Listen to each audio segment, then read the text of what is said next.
आदाब, नमस्कार। आप देख रहे हैं उज़ैर की आवाज़ और मैं हूं आपके साथ में मोहम्मद उज़ैर।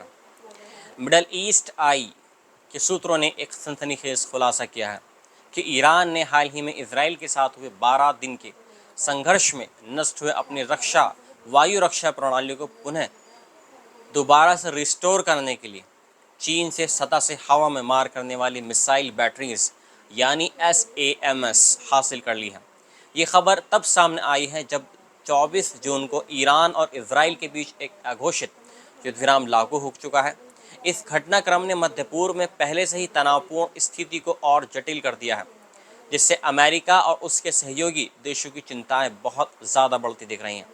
वहीं एक अरब अधिकारी जिसने अपनी पहचान गुप्त रखने की शर्त पर खुफिया जानकारी साझा की है, उसने बताया कि ये मिसाइल डिलीवरी तेल के बदले में की गई है।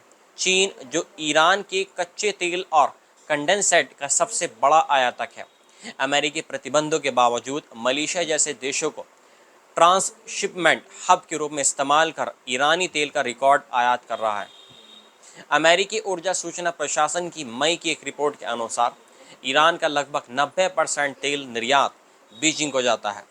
दूसरे एक अरब अधिकारी ने MEE को बताया कि ईरान तेल के पहले प्रचारात्मक तरीकों से व्यापार कर रहा है। इस सौदे की कोई आधिकारिक पुष्टि नहीं हुई है, लेकिन ये स्पष्ट है कि चीन और ईरान के बीच सैन्य और आर्थिक रिश्ते पहले से कहीं अधिक और ज़्यादा मजबूत हो रहे हैं। दोनों देशों के बीच ये एक सहयोग उस समय सामने आया है जब पश्चिमी देशों ने ये माना था कि इजराइल के हमलों के दौरान चीन और रूस ने ईरान से दूरी बनाए रखी थी। 12 दिन के वॉर के दौरान इजराइल ने ईरान के हवाई क्षेत्र में वर्चस्व हासिल कर लिया था। इजरायली हमलों ने ईरान के बैलिस्टिक मिसाइल लॉन्च पैड्स को पूरी तरीके से नष्ट कर दिया और वहीं कई वरिष्ठ ईरानी जर्नलों और वैज्ञानिकों की हत्या कर दी।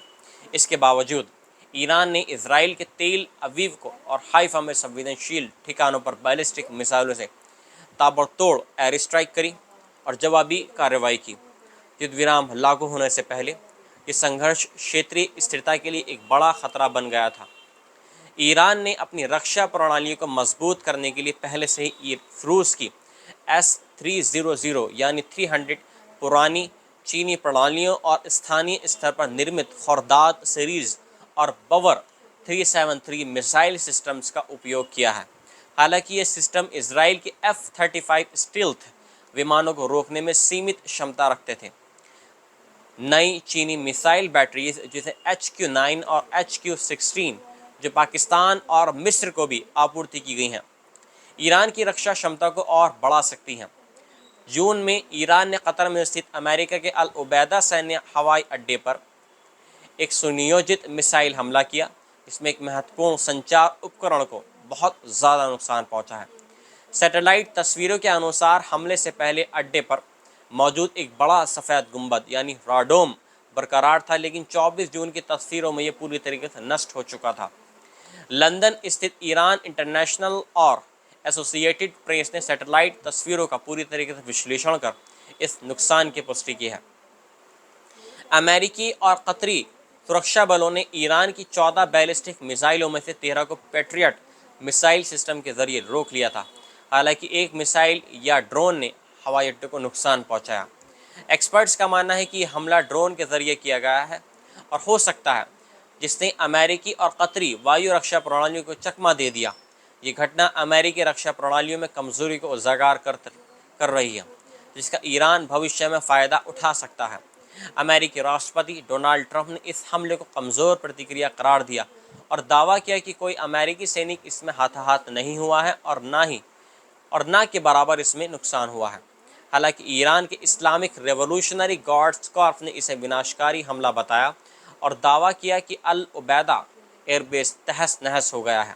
दूसरी ओर गज़ा पट्टी में हमास की अल क़स्साम ब्रिगेड ने एक वीडियो जारी कर इजरायली सैनिक अब्राहम अजुले को मारने और उसका हथियार छीनने का दावा किया है। यह हमला खान यूनिस के पास अबासान अल कबीरा क्षेत्र में हुआ है, जहां हमास ने एक इजरायली बुलडोज़र पर स्थानीय स्तर पर निर्मित एंटी आर्मर मिसाइल से हमला किया है। वीडियो में अजूले बुलडोज़र से कूदकर भागता नजर आ रहा है, लेकिन हमास लड़ाकों ने उसे मार गिराया और उसके हथियार भी छीन लिए।